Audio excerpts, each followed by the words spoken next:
kati ekigudde e Rwanda kisaana kwerabirako, kisaana kwewulirirako, kisaana kwerolera. Jeno Muhoozi ampuliriza bukyalubanga lwa Mmindi ebigambo bimaze okubeera nga bimwonoonekera kubanga abamuwagira kati bawanda muliro. Nkugambye kansooke nku akantu kano katono nnyo tusimbule omulundi gumu nga tuli wamu. Ekimu ku bye tugenda okunenyeza Mwami Museveni kwe kuddira politics wa Uganda. God have mercy upon Namufuula nti n'embizzi ejagenda mu parliament, n'omuyaayu zijagenda mu parliament, n'akamyu kajagenda mu parliament, n'ensenene zijagenda mu parliament. Ekyo Mwami Museveni tugenda kukimunenyeza emyaka gyonna.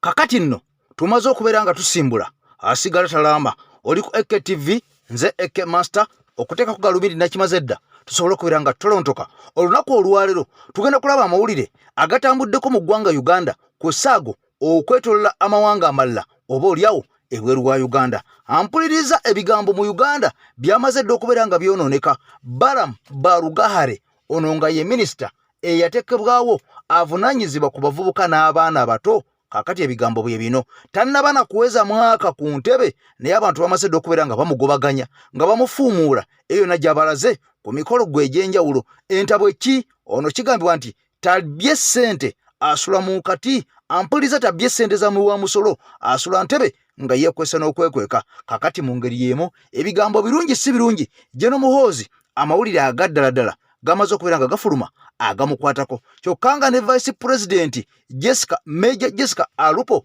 ampuliriza ekiri munda mu State House ewa Mwami Museveni mu cabinet ye Vice President ne Jeno Muhoozi Kainerugaba gwogenda biwulira lwaleero kubanga wano waliwo ampuliriza okwekengeragana. Wuliriza, waliwo okutya okuttibwa. Kakati nno ebigambo binene nnyo naye ffe tusazeewo tubikuwe obitegeere ebyo bive mu ddiiro kubanga olina okubeera nga obitegeera nga bwe tuli nti obitegeerere ddala. Nkugambye nti ntambula na mulongo waswa ono nga muluuta nsozi akozesa eddagala erya buli kkala ery'ekinnansi. Gw'alina buli kizibu ekya buli kkala jangu akunaazeko ku kyogo, jangu akukumire ku kyoto ate gw'ali ebunaayira ennamba gy'olaba esembyawo 910 ye ya mulongo waswa. Kakati ono okoonako nkoone ku WhatsApp oba ku direct call ne mukwatagana ensonga naye banga mukwano gwange agijjako engalo. Nkugambye nti olunaku olwaliro ogenda kulya ebigambo ebinene nnyo era ogenda kulaba amawulire g'otalaba bulijjo nga mukwano gwange ekiri mu baminisita ba Mwami Museveni twakamala okubeera nga tulaba ba MPs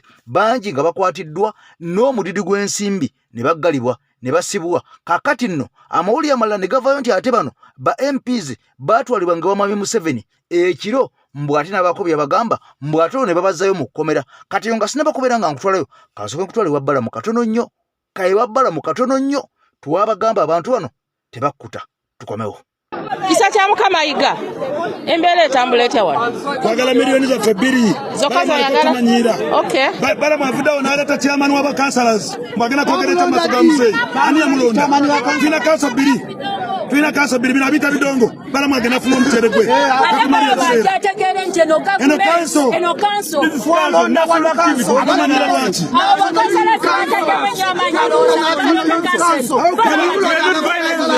nekamemba babadde ku miliyoni 17 abadde miliyoni 5 owa abaana miliyoni 1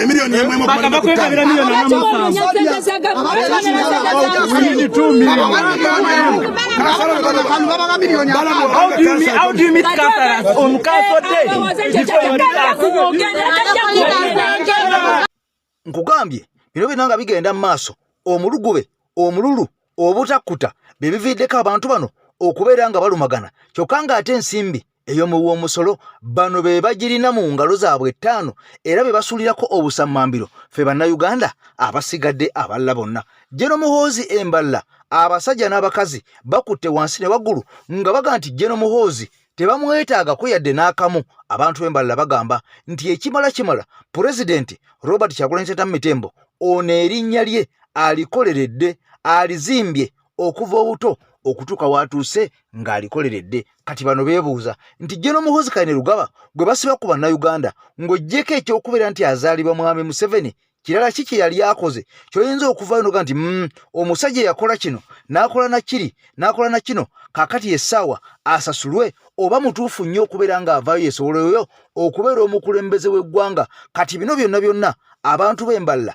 bebikubye mu tochi ne bagamba nti omusajja General Muhoozi Kainerugaba ono tasaanidde kubeera mukulembeze wa ggwanga era bo tebalowooza nti bayinza n'omusembeza yadde n'akamu n'akatono kubanga mbu tasaanidde talina bisaanyizo okusinziira ku bo bano ab'emballa nakugamba nti obutambi nga buno tubukwata ne tubukuwa n'obwerabirako ng'abantu bakakasa ensonga zaabwe ewatali gamba nti oba kuwannaanya oba kuwayiriza oba kuteebereza kakati nno mu mbeera eno nga sinaba kubeera nga nkutwala ku kigudde ku General Muhoozi kyennyini ampuliriza ne Vice President Major Jessica Alupo ow'eggwanga Uganda kossa General Museveni yennyini nti bahabulwa kakati kansooke nkutwale katono nnyo ewa bannayuganda abakazi ab'emballa abeesaza akajegere oyinza okuba olulimi luno toluwulira bulungi lutegera naye lugobereremu katono nnyo akatambi kano ka ddakiika emu nkusaba okawulirize oli abakyala abanyarwanda bwe bagamba ku General Muhoozi nti tetumwagala ate omuntu sibaako tetumwagala tuli banyankole naye ffe twagala Bobi Wine yeyekka omuntu omutuufu ajja okutuyamba kubanga tumulabye okuva gy'avudde mpaka waatuuse ng'erinnya lye alikoleredde kyokka nga General Muhoozi ye baleze mulere n'okubeera nga just mwana wa mukulembeze yensonga lwaki ali awo nga kajajatta. Yes. The truth is, who is Muhoozi Otazengu first son? No Muhoozi wota mugambire honka mutabano wa President Museveni. Bobi Wine no mutabano ntumugamba honko. Bobi Wine nizina lyayo korire. Oriano chenga. Nhasora nkiwe. Yes, nhasora nkanye Bobi Wine nizina lyayo korire.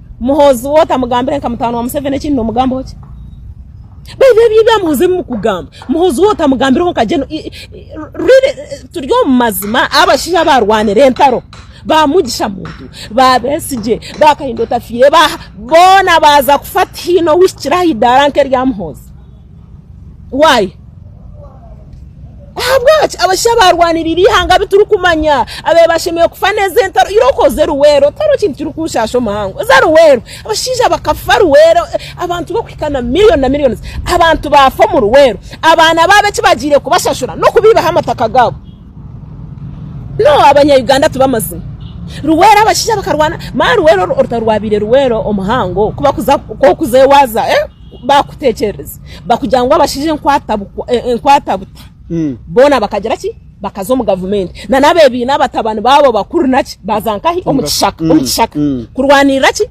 government kiyamazire twamba bari abashija be bari abamani n'abatabani baba bakuru deneze mfuze zabe zisigira kubizire ekirabo kibabanize kubarongora no kubiha amataka kakati nno omukyala abuuzizza the truth is amazima gegano who is General Muhoozi ani General Muhoozi ng'oggyeko ekyokubeera mutabani wa mwami Museveni ekirala kiki ky'ovaayo n'ogamba nti omusajja kino kyakoledde bannansi ab'e Masaka ab'e Mbalala ab'e Kakiri ab'e Jjinja kino nakino buli tukitunulako tumanya nti General Muhoozi kituufu yakitukolera era agwanidde ku bbanga lyamaze mu gavumenti ya taata we emyaka gikunukiriza 40 kiki ky'omwenyumirizaamu ky'ogamba nti kyekino kakati nno mukwano gwange mpuliriza ng'obukenuzi obulabbayi obubbi n'obunyaguluzi bukyagenda mu maaso mu ggwanga Uganda labayo kajjampuni bwazze n'agwa mu bbwa ng'okwekengeragana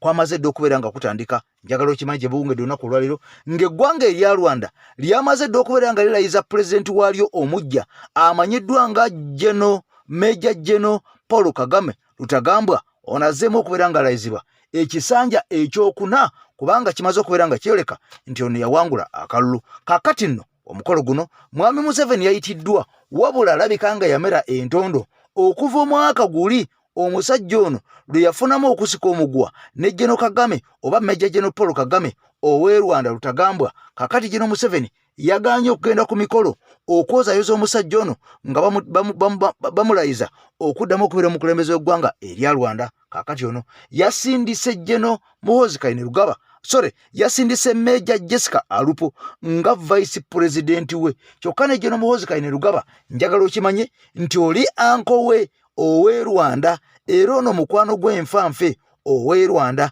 era bano bwe bawagira abayekera aba M23 abajujubya eggwanga erya Congo ate nga b'e Rwanda kati amawulire we gavudde agewunyisiza bannayuganda mwami Museveni yasindise Vice President Major Jessica Alupo kakati ono okugenda e Rwanda kyannaku nnyo ono yayise ku ttaka tetumanyi oba yatambuza bigere oba yagendedde ku booda oba yalinnya emmotoka naye nkugambye nti okuyingira e Rwanda omuntu azze okukiikirira omukulembeze w'eggwanga erya Uganda yayise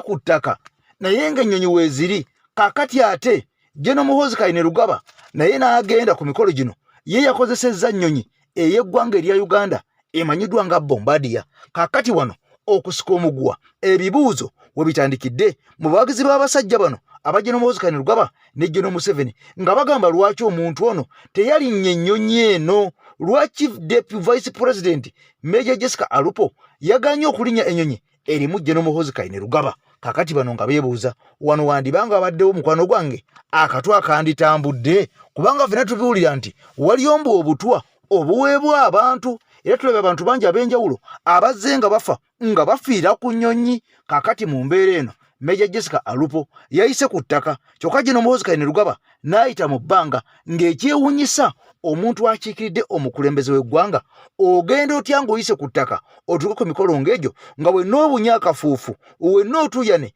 ng'ovaamu n'akakwiro kyokka nga ate atakiikidde eggwanga lyaffe oba mwami Museveni oba omukulembeze ye n'akozesa ennyonyi. Kati njagala oli ebigambo bino ampuliriza obirabeko okakase nti embeera si nnungi. Wano waliwo okulya n'okkomba essowaani, wano waliwo okusika omuguwa. Lwaki Deputy Vice President yaganye okutambulira mu nnyonyi emu ne General Muhoozi Kainerugaba gye bavuddeko mujjukira Deputy Speaker amanyiddwa nga Thomas Tayebwa waliwo ennyonyi gye yalinnya mu bitundu eby'emballa eno ne yeerindiggula ennume y'ekigwo era bano bagamba yali Katonda eyamuwonya omusajja ono obutafa wabula nga alipoota entuufu eyaviirako ekintu kino okubeera ng'ennyonyi egwa tennaba kubeera ng'efulumizibwa era n'omusajja ono n'omwogezi wa gavumenti tebannavaayo kwogera ku nsonga eno eya Thomas Tayebwa okugwira mu kabenje k'ennyonyi. Kati oba oliawo Vice President kyekimutiise nakati sijja kulinnya nnyonyi nze kampite ku ttaka mpambane. Njagala olira akatambi kano nkugambye ebigambo byewuunyisa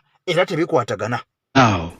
Omukulembeze akulembera eggwanga erya Rwanda Major General Paul Kagame Rutagamba bw'ati agenze maaso n'olukanti erayiziddwa okwongera okulembera eggwanga erya Rwanda mu kisanja namba nnya bakulembeze bamwanga agawerako okuva ku ssemaze nga Afrika babaddeyo nnyo. President William Samoei Ruto abaddeyo, President ow'eggwanga erya South Sudan abaddeyo, okuva mu ggwanga erya Somalia abaddeyo, n'abakulembeze akuŋŋaanyiza babadde bawerako. General Museveni yakiikiriddwa Vice President Kagame ng'afuna ekisanja namba nnya. Kakati wakati ng'omukolo gugenda maaso bannayuganda bwe batyo bagenze maaso n'okuba nti bagamba ate kino kye tulabe nga tetukirabanga. Omanyi bannayuganda tebapowa. Bannayuganda tebapowa. Kakati ekimu ku bibadde munda mu ggwanga erya Rwanda, Uganda ebaddeyo n'abakungu babiri, abanene babiri, ababede babiri. Okusooka tubaddeyo ne CDF ku mikolo egy'okulayiza President Paul Kagame, tubaddeyo n'abanene babiri. CDF ye General Muhoozi Kainerugaba, ate ne tubeerayo ne Vice President Major oli General CDF ono Major ye Vice President, naye officially Vice President yakiikiridde President Museveni tabadde CDF. Akati bombi bagenze ekigali naawo amawulire gategeezezza ne gagamba nti General Muhoozi Kainerugaba ebifaananyi bivuddeyo ng'ava mu nnyonyi eyitibwa Bombardier bamwaniriza ku kisaawe ekyennyonyi ekigali. Bombi bagenze Vice President Major Jessica Alupo ng'akiikidde General Museveni. Kakati amawulire gategeezezza nti Major Jessica Alupo yayise wansi ku ttaka okurosinga ogenda e Rwanda, yayise ku nsalo ey'e Katuna era awo bamwaniriza Minister w'ensonga z'environment e Rwanda, ambassador n'ambassador wa Uganda be babadde okumwaniriza ng'asala okuva e Uganda agenda e Rwanda ku mikolo ng'ayita e Katuna oba e Gatuna ku border. Yatambulidde wansi ku ttaka. Bannayuganda bagamba tebamanyi oba yabadde choice ye okutavulinga wansi ku ttaka. Then ne bakulaganga General Muhoozi ye CDF ye yayise mu bbanga Bombardier ye yamututte. Kandi bagamba n'abantu batandike na bagamba ono Vice President ate yatukiikiridde ayita atya ku ttaka n'agenda paka Kigali ate CDF naayita waggulu. Byebaddeyo ku mukutu oguyitibwa X oba Twitter nga bannayuganda bakubaganya ebirowoozo nga baga Vice President versus CDF. Ono yese ku ttaka bamwanirize Gatuna. Oli ne bamwaniriza nga ng'omunene ddala. Kati abamu nga bagamba nti yabadde choice ye okuyita ku ttaka.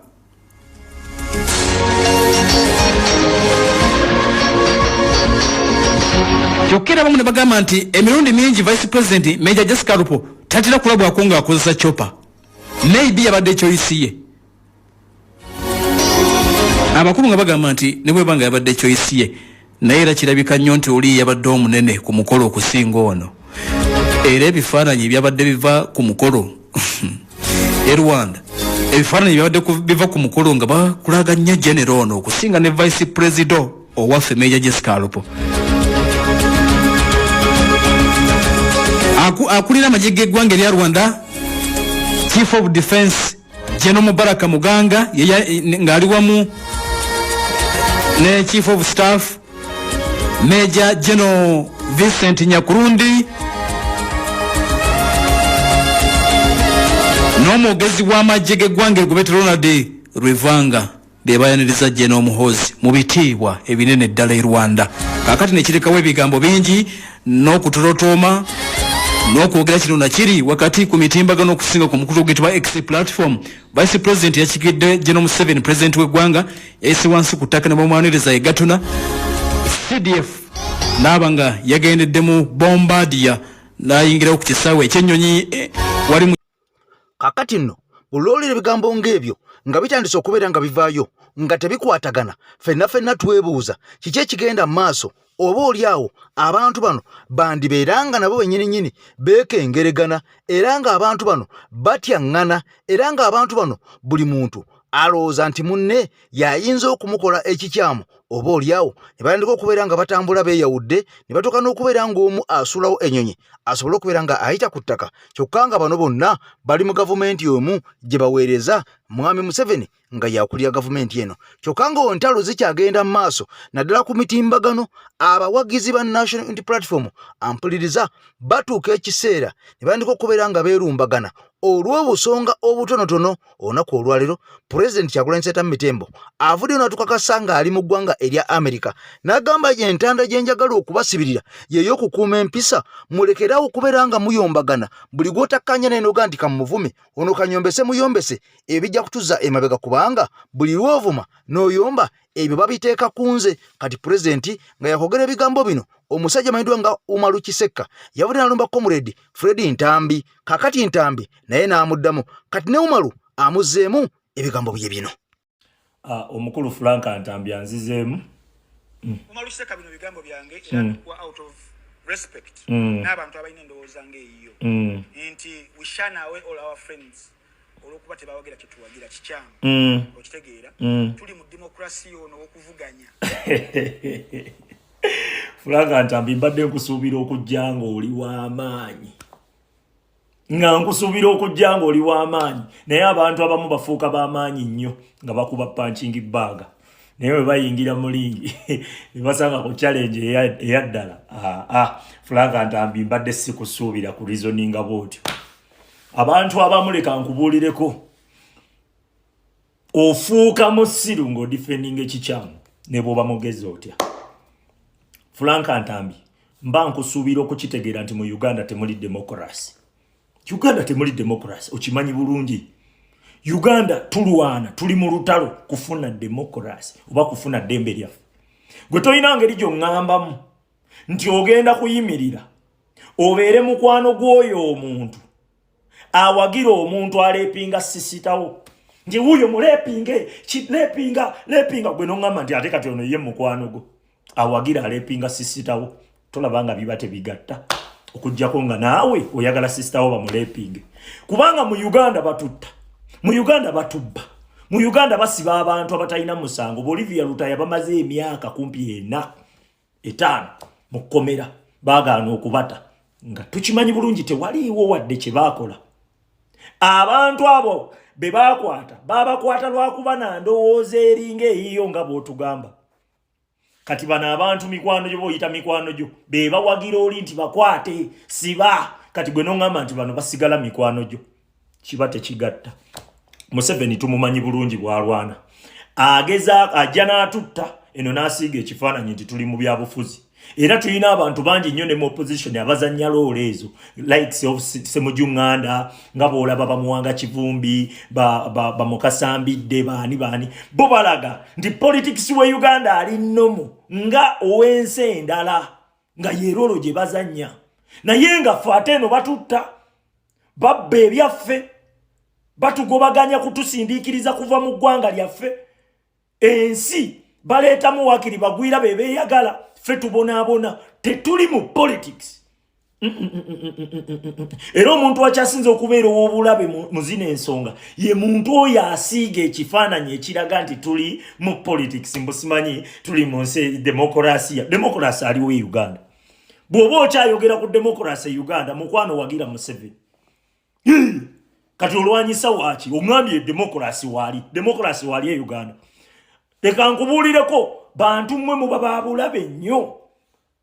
Era omulimu gwange nze ngukoze nkubyewo ttooki abantu bakirabye kubanga tulina abantu bangi nnyo abali mu struggle wano abali behind us nga baagala ensi yaabwe okukyuka. Naye Museveni naye ayagala abamanye abalabe. Kati aleeta omuntu ayogera ebintu nga ggwe eyerimbika nti ye wankyukakyuka. Kati oli agenda najje uwo amanya ajja wa comrade munne kumba atwalira muntu informa agenda kutwala information eri mu balabe. Waliwo abamaje bangi nnyo abataagala Museveni era abaagala eggwanga lyabwe okukyuka. Batuleetera information naye bazituleetera lwakuba twogera ebigambo ebiraga nti tuli baki ba change. Kati wakituusa information eyo n'agituusa ku muntu omukyamu. Omuntu oyo omukyamu asobola okukwata information eyo n'agitwalira ani? N'agitwalira abalabe. Kati nze kyenkola wano nkubayo ttooki ne weggula. Kati weggudde oŋŋamba otya nti mu Uganda mulimu demokrasi? Oŋŋamba otya nti owagira omuntu yatta oli mukwano gwa muntu awagira eyatta Rita Nabukenya ng'ate amuwagira kutta kubanga Museveni mutemu. Franka sente za bamukubye bamusse gwatalina bulumi oba wabaaki gwatafunamuko ku bulumi. Franka Ntambi mbadde nkusuubira okujjanga oli w'amaanyi naye challenge ebeerawo kwe kuyimirira ng'odifendinga ekintu ekikyamu osobola ku provinga wrong. Kakati nno nga bwe nkunyonyodde nti abasajja bano bakyagenda maaso n'okubeera nga bawanyisiganya ebigambo era bano bakyagenda maaso n'okubeera nga beebuuza ebibuuzo oba oliawo tetumanyi nsonga ki kwe baavudde okubeera nga beebuuza ebibuuzo. Naye nakunyonyodde mu ntandikwa olunaku olw'eggulo akatambi ke nnakoledde nga Kisekka abuuza lwaki Franka Ntambi omusajja wa struggle naye ebiseera ebisinga atuula wamu n'abantu bano aba NRM ate abakuba enkyukakyuka ne babeera ku pano emu nga badisikasinga ensonga ng'ate bano aba NRM be bavaayo ne banyigiza bannayuganda mu mbeera yonna yotenza kubeera nga mukwano gwange osobola okubeera nga obakkiriza okutuula nabo n'okubeera nga owanyisiganya nabo ebirowoozo oba oliawo ku mukutu ogumu. Kakati Ntambi bwe yavideo naga nti mu nsi eya demokrasiya oba mu nkubaganya ey'ebirowoozo eya demokrasiya ekyo kibeerawo. Kakati omusajja ono Umar Seka wa video nagamba demokrasiya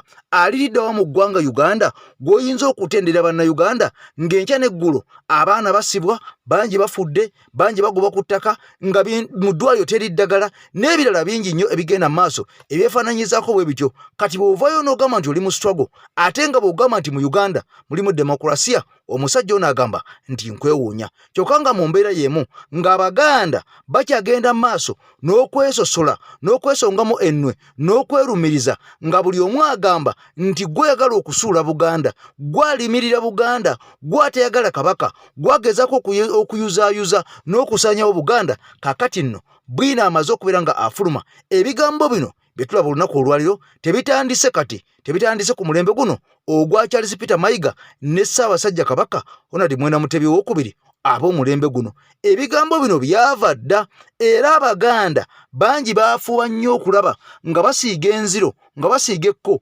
Baganda bannaabwe basobole okubeera nga bajjawo olw'ebigendererwa byabwe ng'olunaku olwaleero bw'olaba Pulezidenti Kyagulanyi Ssentamu omudiguli essaawa zino bangi abagezaako okumusiiga ettuumi okumusiiga enziro okumusiiga ekko nga bagamba mbu ono tayagala Buganda mbwe era agezaako mbwe okusuula Buganda. Twalaba Mayiga yavaayo nagati nange ngenda kubalwanyisa mwe abalwanyisa Buganda nga yeerabidde nti bannayuganda ebigenda mu maaso kati babiraba bulungi nnyo. Toyinza okubeera nga obibanyumiza oba okubeera nga obibatendera kubanga abantu bagoberera kakati buli ekigenda mu maaso. Nkugambye nti bino byava dda. Njagala owulire akatambi kano olabe ebigambo bino obyewulirireko okakase nti ebigambo bwe biti nga Pulezidenti Kyagulanyi Ssentamu Mitembo omudiguli engeri gye bamusosolamu gye bamulwanyisa okuŋŋaanya Obuganda bo ne bagamba nti abukuba byava dda nga ntambula na Mulongowasa mu Lutansozi ennamba gy'olaba esembya 910 eya Mulongowaswa omukoonako gwe alina ekizibu ekya buli kala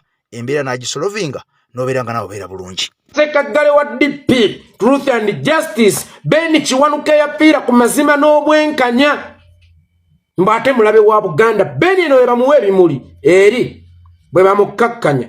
Tutunuulire enfa ya Ben ekulaga obutuufu bwa Ben. Abaaye njagala tutunuulire enfa ya Ben ekulage obutuufu bwa Ben. General Idi Amin Dada ina munnamawulire omuzungu gwe yali ayagala Ben asingise omusango kubanga yali Ssaabalamuzi. Ben n'amugamba ekyo si kye nasoma mu mateeka. Naye ng'omusingo bulamu Idi Amin ki gw'oyimirira mu maaso n'omugamba nkujemedde. By the way, Idi Amin ebirala yali mulungi naye yali tayagala challenginga egoye. Idi Amin ki gw'oyimirira mu maaso n'omugamba ngenda salira ku mateeka si ku fevayo. Ben yattibwa ng'atuukiriza kiri kye yagunjaawo mu kibiina kye kya DP Truth and Justice. Oyo gwe yavuma Muteesa. Oyo gwe yali tayagala Buganda. Really? Oyo gwe yavuma Muteesa oyo gwe eyali ayagala osanyawo Buganda ng'atuuka n'okuteekayo obulamu bwe ng'omusingo ng'atambulira ku Truth and Justice asale mazima aleme kusalira mu peva ya President General Idi Amin. Gwe yali tayagala Buganda era gwe yali omubi. Abaayi kati ate waliwo ekintu ekya kimulina okukuba mu ttooki. Enfa ya Ben ennyonnyola Ben omutuufu ye yali ani nkiddamu. Enfa ya Ben ennyonnyola Ben omutuufu ye yali ani.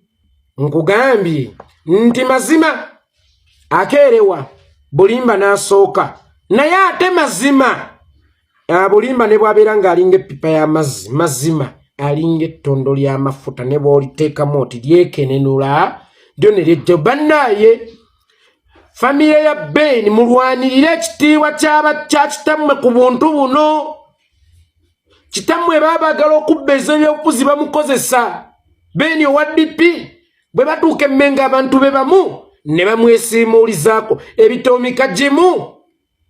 Nkimanyi kati okola ne Museveni naye mutakkiriza ekitiibwa kya kitammwe.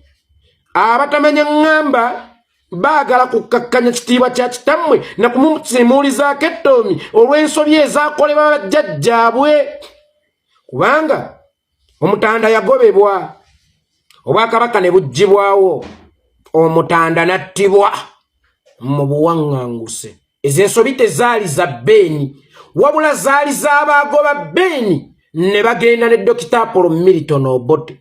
Kakati baagala okuddira ensobi z'abajjajjaabwe ekitoomi bakyesiimuulize ku nguli Ben Kiwanuka. Sigenda okukyekkiriza era mu kikomi mbagirawo kubanga Ben mu kutambulira ku mazima n'obwenkanya nkyatwala obulamu bwe n'abulako n'effiire. Talina malaalo. Talina malaalo. Oyo gwe tugamba mbu tukyawe gwe mukosanga ekyokulabirako okukakkanya Abaganda abaagala okubagambako. Mweyongedde okwenya. Mweyongeredde ddala okwenya n'okwekwata ku bisubi naye ng'ekibuuzo kyabadde nti bwe kiba tekyawedde eggulo kiriggwa ddi.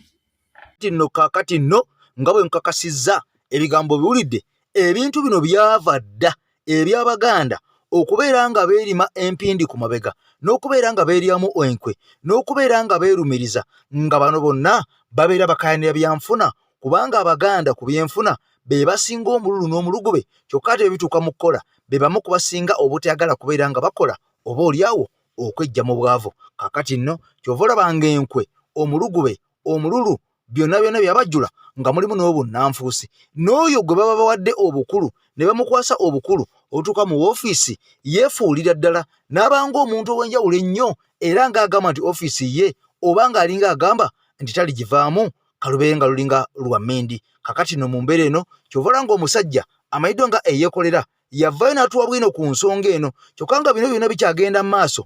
Abantu ababuutikiddwa kasasiro ampuliriza bwina yongedde okufuluma ebigambo byongedde okulanda. Abantu bano wabaddewo olukwe oluteeketeeke olw'okutirimbula okusaanyaawo bannayuganda eyira mu bugenderevu oba awatali mu bugenderevu kubanga bano bagamba nti kasasiro n'okubumbulukuka okutuuka okugwira amayumba abantu baffe abasoba mu 10 almost ne bakunukiza 20 wabaddewo okusooka okubwatuka okw'omwanguka ne wabaawo ekikka ekikwata mu bbanga kyokka nga bano bagamba nti waliwo Abachina abaagenda eyo ne basima trench oba ziyita emisalosalo oba emikwesese oba emikutu nga gino giri wansi emabbali wa kasasiro nga kasasiro buli nkuba lwetonnya ebizzi bino ebikulukuta ebimuvaamu bigenda mu mwalo ogwo. Kakati omwalo ogwo ne gubaako gye gutwala amazzi ago ne gayiika. Kakati oba oliawo abantu bano ne babako experiment ze bakola okuva mu bintu bino ebya kasasiro. Kati wulira bwino bano bagamba nti waliwo Abachina abateekeddwa okubanga kino bakiri mabega. Sooka olabe ebigambo bino biwulire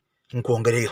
Ate kisookera ddala mwenga abatuuze ndi mbatuuze bano be baliraanwa ba kasasiro ate era be bamu ku baafiiriddwa amayumba gaabwe n'abantu baabwe naye kitukubye wala okuwulira nti kasasiro no yabwatuse naye ate waliwo amawulire agalaga nti waliyo Abachina be badde baleetebwa bakolera wansi kigenda mu maaso Abachina badde nga bajja waggulu eyo nga bajja ne bateekayo ebintu wansi basima wansi basima waggulu basima wansi ne bateekayo ebintu ffe tutategeera basimira wakati kuva waggulu nga babadde bayita wansi baka wansi bakola gundi bweti bateekayo engeri eryanga bamazewo bbanga ki banga ddene nze maze ebbanga ddene nga mbalaba kitegeeza okuva bajja n'abawulira tukawulira mbu bagenda kukola gaasi biki kyava mu bisaaniiko biki naye twali surprised nnyo ekintu nga kibwatuka nga bomu nga kyabatusenga bomu bwekiti omukka ne gugenda mu maanga kisoboka okuba nga byabatuse kuba wansi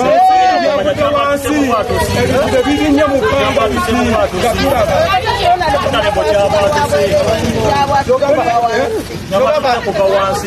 togamba nti mugawayo force yagudde wansi nebwatuka omukka ne gugwamu nga mungi nnyo ne gujjula n'ekikoomi ku sipidi gwe kitadde kitambulira ate kisobola kubeera kyokka onaleko kubanga kyatambudde ku sipidi gyotasobola kukkiriza onalibadde kusala n'akadomola k'amazzi nga naba maaso kyogamba nti waliyo force eyagudde wansi kati gwe kyogamba nti Abachina bayinza oba bateekayo ebintu oba bayinabyabo oba biwanya bye si byagamba mutwogera naye tulinako n'obuonalevu naye tukukola ku ground we tubeera ekyo kirabirako nawe ng'omuntu n'okola assessment nga ggwe n'okola assessment nga ggwe ekitegeeza ensonga ya kasasiro eno n'okubumbukula kwa kasasiro okusinziira ku mwe mugamba weetagisawo okunoonyereza seconds 2 mulonde bambalaba nga basima nga bateekayo emboozi nze nalubega saala senga wookuno ku kyalo ekintu ekyo kyabwatuse bubwatuse nga tulaba era wabadde walabye eki ne mu kubwatuka kyasoose kubwatuka nga bazuka bwe kyamaze okubwatuka omukka ne gulinnya waggulu nebisiduka n'ebinyonyi nebisiduka omukka ne gubula eri nga tosobola kugenda gusanja gwogera kiteekekavaamu nekutandika okutokoka kyamaze eddakiika 6 nga kasasiro tugudde eryo paka eno Mubude kunoonyereza amazima gatwogera fe tuli batuuze mu muli bagwira musebuze tubabulira amazima basebu tubadde tutebereza nsikandi bakabenye ate obadde bikolebwa oli abadde bajjayo nga basima ngo bagenda kukola gaasi nabatugamba gaasi yawatuse tetumanyi naffe bonna batugamba gaasi bajjana basiba waggulu eyo buli lunaku Lecho temnala